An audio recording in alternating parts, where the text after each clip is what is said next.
আসানসোলের সেন্ট্রালের বি ব্লকে এক প্রতিবেশীর সঙ্গে পাড়ার বাসিন্দাদের মধ্যে গন্ডগোলের খবর পেয়ে ঘটনাস্থলে আসেন বিধায়িকা অগ্নিমিত্রা পাল। অগ্নিমিত্রা পৌঁছায় বাসিন্দারা ওই প্রতিবেশী পরিবারে তাদের সঙ্গে ঝামেলা করে এবং গালিগালাজ দেয়। যদিও এই অভিযোগ অস্বীকার করে ওই প্রতিবেশীর দাবি তাকেই পাড়ার লোকেরা গালিগালাজ করে।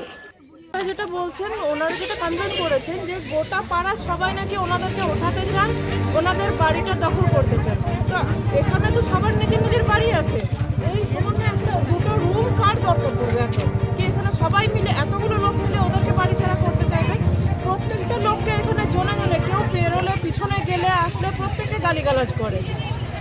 এমনকি আমার ননদ এসছিলেন অগ্নিমিত্রা পাল, কি বললেন? উনি বললেন যে যদি থাকতে হয় তো সেক্ষেত্রে আপনারা আপনাদের মতো আলাদা থাকুন, কারোর পিছনে গালাগালি করবেন না, কোনো কথা বলবেন না।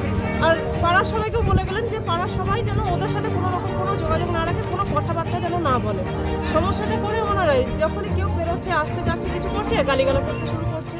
কি নাম হলো আপনার? আমার নাম বৈশাখী গোস্বামী। দুপক্ষই অগ্নিমিত্রা পাল বলেন, যদি কোনো ঝামেলা হয় কিংবা কেউ যদি গালিগালাজ করে তাহলে মোবাইলে ভিডিও করবেন। যদি কেউ গালিগালাজ করেন তাহলে তার বিরুদ্ধে পুলিশে অভিযোগ দায়ের করবেন। গতকাল রাত্রে, ইনফ্যাক্ট পরশুদিন রাত্রে এখানে একজন থাকেন, মা আর মেয়ে, বাবা মারা গেছে। আমার অফিসে এসেছিলেন কিছু সমস্যা নিয়ে। স্থানীয় মানুষের সাথে তাদের বনিবনা হচ্ছে না, এবং গতকাল রাত্রিবেলা প্রায় তখন 11:30 পৌনে 12টা বোধ হয়, সেই সময় বিরাট এখানে চিৎকার চেঁচামেচি ঝামেলা, কান্না কাটি। আমি আবার এখানকার যে ওসি অমিত হালদার বাবু, ওনাকে বললাম লোক পাঠাতে। তারপরে এসিপি না, দিনের শেষ সারাদিন কাজ করার পরে রাত্রিবেলায় এসে এরকম অশান্তি। তাই আজকে নিজে এসেছিলাম যে বিষয়টা জানতে, যে কী ব্যাপার। এবং এখানে এসে দেখলাম যে সমস্যা রয়েছে, আমি মেটাবার চেষ্টা করেছি। আর এই সমস্যার মানে ভালো রিলেশন আর হবার মতো জায়গায় নেই। তাই যতটা সম্ভব বললাম দুজনে অ্যাভয়েড করতে।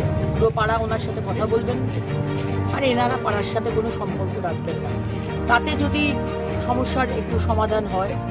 আর আমি বলেছি সিসিটিভি ক্যামেরা লাগাতে। যদিও এই প্রসঙ্গে পাঁচগাছিয়া গ্রাম পঞ্চায়েতের প্রধান মনোরঞ্জন ব্যানার্জি বলেন, এটা ছোটোখাটো ঘটনা, আমরা সলভ করে দিয়েছি। এটা আমাদের কিছু ব্যাপার নেই, ওনারা আসে যায়। এরকম একটা ঘটনা আমাদের ঘটেও ছিল যখন রিভলভার নিয়ে একটা কেস হয়েছিল। তো তাতে কোনো কিছু ঘটনা মানে কোনো প্রবলেমই হয়নি। এখানে যেগুলো ওদের মানে কিছু অসভ্য লোক, কিছু বাজে লোক ওদের আছে, যেগুলো আমাদের অ্যান্টি সোশ্যাল লোক আছে, যেগুলো রিভলভার নিয়ে বেরোয় এবং তাদেরকে সাপোর্ট করে। আমরা কোনো মতেই বিধান উপাধ্যায়ের এলাকা, এখানে বারামণি এলাকা, এখানে আমরা শান্তিপ্রিয় লোক, শান্তিপ্রিয় মানুষ এখানে বসবাস করেন। ঝুট ঝামেলা কোনোদিনই কোনো ঘটনা ঘটেনি। মা মেয়ের একটা প্রবলেম হয়েছে, আমরা সলভ করেছিলাম, সেটা একটা সাময়িক ঘটনা। এগুলো বিচ্ছিন্ন ঘটনা, বড় এলাকা এক আধটা ঘটনা ঘটতেই পারে।